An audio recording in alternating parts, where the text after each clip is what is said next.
lows. Our timeline this afternoon, Patriots linebacker Dante Hightower has a torn pectoral muscle. According to our Adam Schefter, he'll visit Dr. James Andrews today. The Patriots still unclear if he's lost for the season.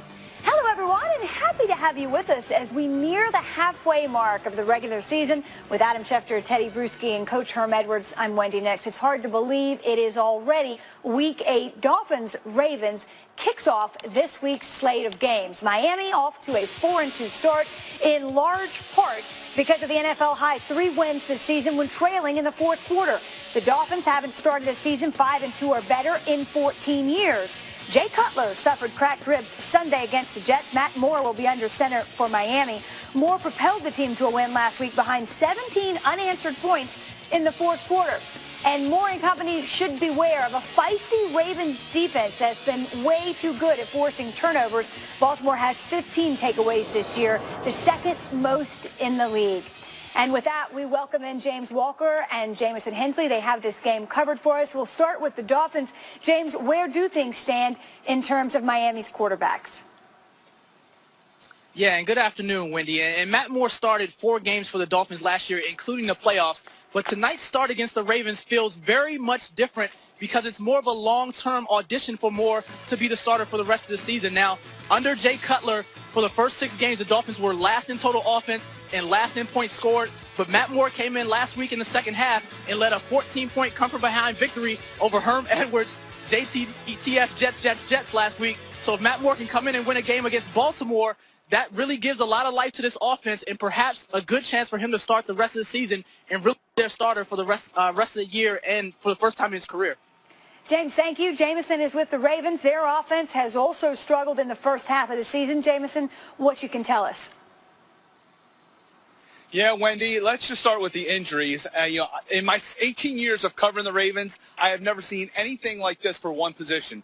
5 of the 7 Ravens wide receivers are on the injury report. Now, there is hope that Jeremy Maclin and Brashad Perryman will be able to play tonight against the Dolphins. Maclin in particular, he's missed the past 2 games with a shoulder injury, but he practiced this week without that red non-contact jersey. That's an indication that he's going to try to give it a go tonight. The big question mark is Mike Wallace. He sustained a concussion last week. He's been limited in practice. John Harbaugh still says he doesn't know whether he'll play tonight, but Flacco and the Ravens need all the playmakers they can get. They ranked 31st in the league in offense, and they've only scored 1 offensive touchdown in the past 10 quarters.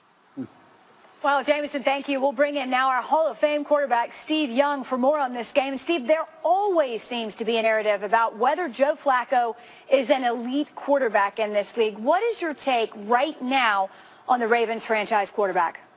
Joe is, when he really reminds me of Eli. I mean, to me, as fast as everyone pedals around them, they can keep up. And they can keep up all the way to the Super Bowl. And we've seen that before. And you've seen them do it. But they're not the ones that are going to pedal ahead. They're not the ones that are going to drag the team forward. And Joe's that way where if he gets some good people around him and he gets some protection and, with Dennis Pitta's running some routes and some, Ray Rice and, then all of a sudden things start to happen. But he's not going to be a guy that's going to create. And so right now you've got a dearth of people around him to really make things happen. And so Joe's pedaling along with everybody else. And certainly it's not pedaling fast enough. And when you say franchise quarterback, a franchise quarterback is somebody that takes and makes everybody better. That's the comment I made about Carson Wentz last week. You talk about franchise. It looked to me like on Monday night, everybody on that team, every player was better because around this guy, it seems like he's an incubator, a thermostat, as Trent Dilfer always said. Well, when you ask people to evaluate Matt Moore, on the other hand, you hear a lot about him being the perfect backup quarterback. What is it about his skill set that seems to prevent him from being a consistent starter in the league? Consistent. Matt is very consistent. He comes in and does the job. And I think that there's something very valuable. When we talk about quarterbacks throughout the NFL, there are not many guys that you can say are consistent, that you can be trusted. But then there's also the art. We always talk about, look, there's science to quarterbacking, and he does a very good job of the science. Doing the job, getting the ball out, dropping it down when it's not there, kicking field goals. But then there's the art of making the big play, of creating, of making something that's not there And that's where Matt doesn't get it done, and that's why he doesn't consistently start. If he could do that. And a lot of time, artistry is just a mindset. You can just change the way you think about the game. I don't know exactly but Matt, I love Matt Moore. Very consistent. But from an artistry standpoint, which is franchise quarterbacks, the best in the league, are guys, the great artists that put the ball in the end zone. Well, Matt Moore is playing, obviously, because Jay Cutler is not. He's injured. But if I asked you how to assess the Jay Cutler experiment so far, Steve, how would you? I thought the Jay Cutler experiment would be an utter disaster. And people might say, oh, it has been. Oh, no. I thought it would be worse. I thought it would be a complete meltdown. It has been okay. He's actually won a couple of games. I thought it was, better than I thought. I know that doesn't sound very much, but I actually thought it would be a complete disaster. So good for Miami that they're winning a couple of games. They seem to be, got propped up enough and have some excitement. I didn't think that was possible at the beginning of the year. I think that's fair, Steve. It could have been worse, but stay with us. We'll talk more about these quarterbacks when we put the quarterbacks under our spotlight in just a minute. But I will ask Adam Schefter for the latest on Jay Cutler as we try and figure whether we'll see him again this season. Wendy, the expectation is that Jay Cutler is going to be available to play a week from Sunday against the Oakland Raiders. Now, we'll see how Matt Moore fares tonight. This is something of an audition, 60-minute audition for him to see whether the offense is improved at all. But the way I understand it, Jay Cutler is healing enough that he could be ready to play in 1 week. So he would miss one game with the cracked ribs that he suffered, and then the Dolphins would have to make a decision. And I would think, as a coach, Herm, if Matt Moore plays well and they're winning, they might just continue to stick with him. And if Matt Moore struggles tonight and they don't win and Jay Cutler's ready, then maybe you go back to Jay Cutler at that point in time. Well, you make a good point, Adam, and you think about this football team, to their own demise, first half of football games, not very good. They've been getting outscored 64-27, so they're playing from behind. Now, they do a good enough job in the third and fourth quarter to catch up. Matt Moore did that for him last week. But there's a reason that Matt Moore has been a backup. There's a reason for that. I've always said 3,000 snaps generally defines who you are in this league as a quarterback. He's started 28 games. He's like the nice house shoe that's comfortable to wear, but when you want to go out to a nice dance or a party, Coach. you want new shoes, okay? So he's comfortable. He's comfortable. He won't lose games for you because he didn't have to play that many. But all of a sudden, he has to play a lot. Oh, those house shoes don't look so maybe good. they got polished up tonight. The smaller sample size, I hear you. But they don't look real Well, good. and that's why when you look at the way he's played in this miniature sample size, you think, hey, why hasn't he been a starter all along? But to your point, that is why. Let me ask you this, Teddy, is either of these teams a contender in their respective division? Well, I'll look to the Baltimore Ravens here, and I look at them offensively, and I wonder, how are they going to score points? How are they going to get the ball in the end zone? Beat up offensive line, beat up wide receivers, and a quarterback. If we're doing shoe references here, okay, and we're talking about shoes, and Joe Flacco's a shoe, who's the shoelace?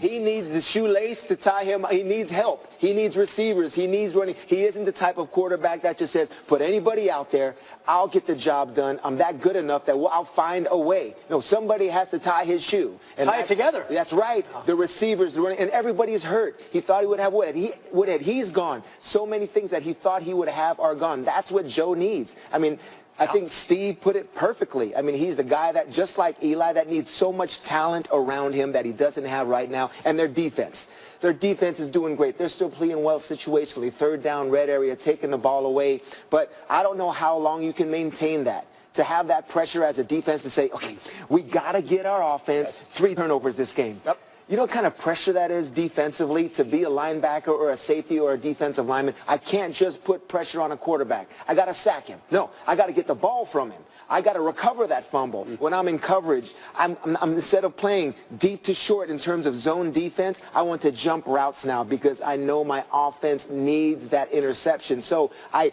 overplay, and all of a sudden I'm out of my own zone fundamentally, and then I get burned that way. Coaches ask you what happened. I was trying to do more. And that's what happened. Think about all the players and offensive talent that they've lost so far this season. We heard Jameson mention the 5 wide receivers on the injury report. How about Dennis Pitta in the preseason? How about Kenneth Dixon in the preseason? How about all the players that they were counting on who were going to be a regular part of this offense that are nowhere to be seen, nowhere to be found, and now they need production from other players who have had inconsistent results at getting it done? Look, this game boils down to this tonight. It's special teams and defense. Both these offenses are not high scoring by any stretch of the imagination. And coaches are going into this game with a very simple game plan. Whatever you do, do not turn the ball over. We're going to play field position, let our kicker get into position to kick some field goals, and we can get out of here with a win. Both these offenses are stressed right now. The defenses have to carry the water tonight, as I would say. A prime example I would think of asking, don't do too much. Just stay in your lane, do your job. Hard. And buckle your seatbelt because it's going to be a run. We want to be contenders. We want to be contenders, don't we? It's hard. But you know what's harder? The next level shoe references we had here. On the, you never know what's coming. I'll tell you what is coming, though. Martavis Bryant not happy. Asked for a tape. Now he finds himself benched. What's next? We'll talk about that. I'm not playing Sunday, which is fine. I mean, I'm not tripping, but, you know, it is what it is. It's frustration.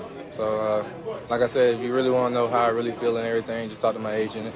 You know, he'll explain everything to you. Plus, Bills running back LaShawn McCoy joins us. He'll talk about everything from the Bills' surprising start to his first touchdown of the season.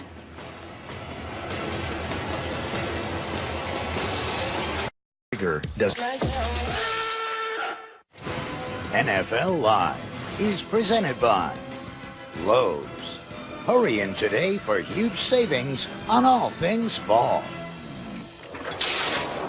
Press coverage now from ESPN Buccaneers reporter Jenna Lane. No Jameis Winston at practice today for the second consecutive day. Ryan Fitzpatrick and Ryan Griffin are splitting the reps. The Bucs are doing what they did last week, and that's waiting until Friday to give Jameis reps. Offensive coordinator Todd Monken believes Jameis played well in Buffalo with this setup because of his mental preparation.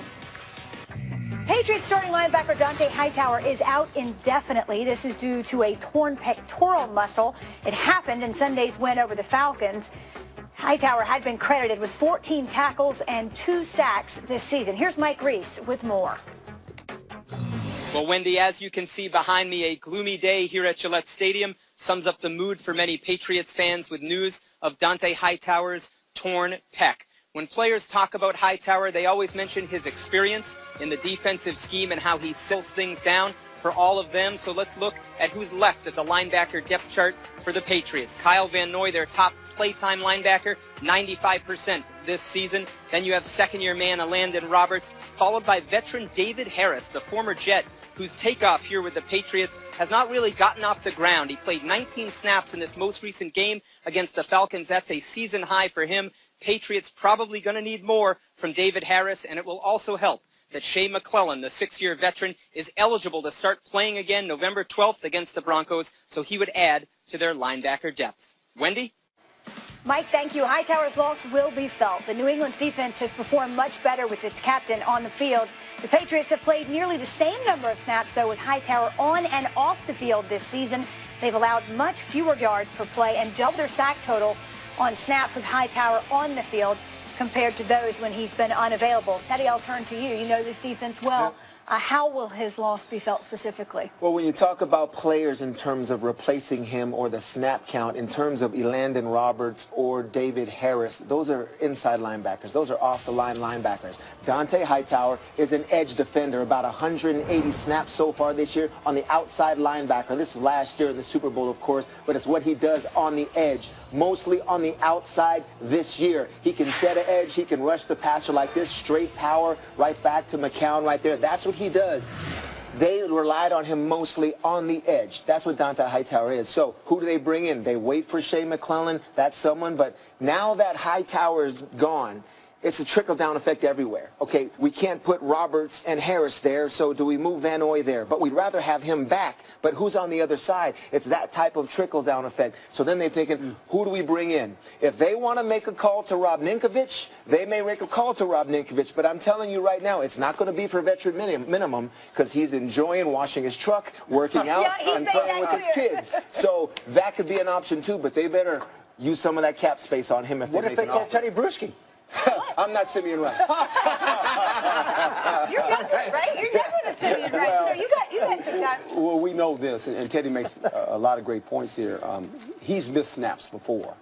So he's going to miss 11 this year. Weeks 2 and 3. I mean, right? yeah, so he's even prior to last season, he misses games. With that being said, they might have to go to a 4-man front.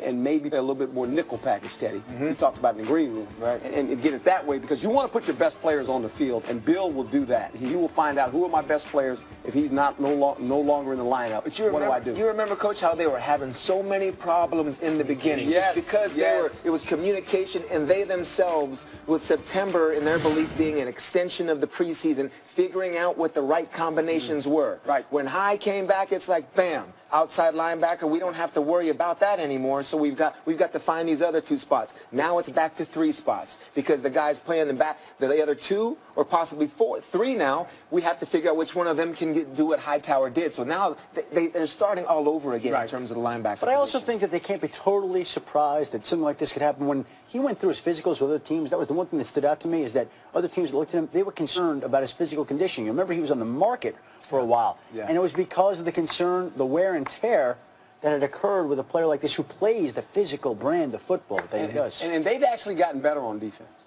last 3 weeks. I think that's what makes this they're only averaging opponents are averaging 13 points against these guys. So this is kind of like, To Teddy's point, it finally felt like it clicked, like it was coming together, and they were working out some of those kinks, and then you lose Dante Hightower. Teddy Bruschi's not coming back. Teddy, you heard it here first. I like you, Adam. Where's Rick Pitino? Teddy Bruschi's not walking through that door. Remember that? Herm's our coach. Teddy's our linebacker. We're good. Meanwhile, Martavis Bryant has made it clear he's frustrated with the Steelers. Now his team has responded in kind. Here's the deal. The Steelers have benched Bryant for Sunday's game against the Lions. They say it's because, or he says it's because, his use of social media. Bryant said he was relegated to the scout team on Wednesday. And that typically means a player would not play come Sunday. Hall of Fame executive Bill. I'm not playing Sunday, which is fine. I mean, I'm not tripping, but you know, it is what it is. What are you unhappy with? Talk to my agent, talk to Coach Tomlin about that. I mean, I don't want to speak on that. I feel bad about the distractions, but at the same time, what's done is done. I mean, I can't take it back. If I'm not traded, I'm going to work my butt off here, and whatever happens, happens. You know, you're not going to hear me complain or nothing no more. I'm just going to be quiet and let everything fall in place. Well, that might have been a wise approach the first time around, but here we are. Do you agree with the way this has been handled, Coach? Because he crossed the line. He crossed the line in twofold. First of all, he took the phone and he don't press send. Yeah, don't press send. But the problem is when he pressed send, he talked about a teammate. You cross the line when you do that. And when you're the head coach, you're going, hey, now we might have problems at times, and sometimes guys get a little outspoken. My door is always open. You need to come in here and talk to me. But when you go after a teammate, that's not allowed here. And these are the repercussions that will be given to you due to the fact that you did this. So Mike not only disciplined the player, but he sent a message to the locker room. We're a 5-2 football team. Let's focus on the job at hand. It's winning games. All this other stuff has to stop. They're in position right now, if they continue to win, maybe can host games at home for the playoffs, right? We don't want all these distractions. And that's why Mike did what he did. It's like a new era for head coaches where you can't just deal with players while they're in the building. I mean, you have your assistants monitoring social media. I mean, you're watching shows like us because you want to see what our players said on social media and what's out there, and then how do you deal with it? Well, I didn't say it to the media, Coach. I mean, I was just sort of talking out loud to people on Twitter. That's still considered things where you are letting information from your team out. So I think it's good the way they handled it in Pittsburgh. And let me say, when Mike Tomlin says, we are not trading you, let me explain to you why this makes a lot of sense. Because you could put him on the bench right now. If you were to trade him, hypothetically, what could you get back for him right now? He's devalued himself with his behavior off the field. So you get back a late-round draft pick of some sort. And if you're the Pittsburgh Steelers, why would you take a late-round draft pick for this guy in the middle of the season when you might need him at some point later in the season? You talked about the playoffs. He still is a good player, and they still might need him at some point in time. So if you want to trade him and you want to banish him, you could do that in the offseason and still get the same pick while having his services during the course of this season. No doubt. He is under contract to the Pittsburgh Steelers, and what he doesn't realize is this. This offense throws about average of 35 passes. 18 of those targets go to the runner and to 84. He gets 6 targets a game. Jesse James gets 6.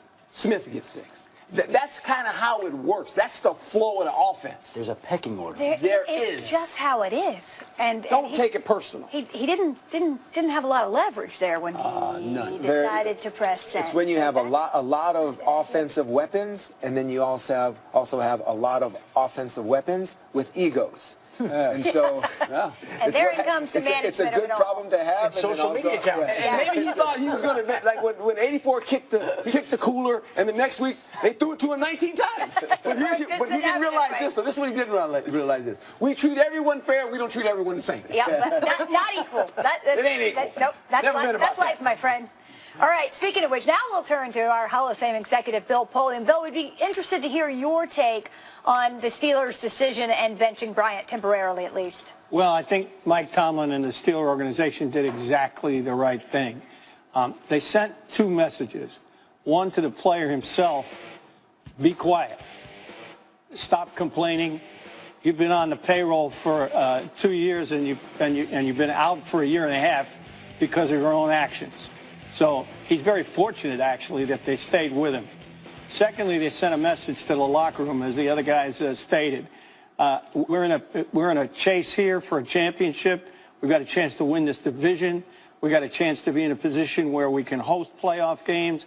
We got a chance to be a really great team, and we're not going to let somebody, a malcontent, decide to upset this apple cart. So go to the bench, go to the practice squad.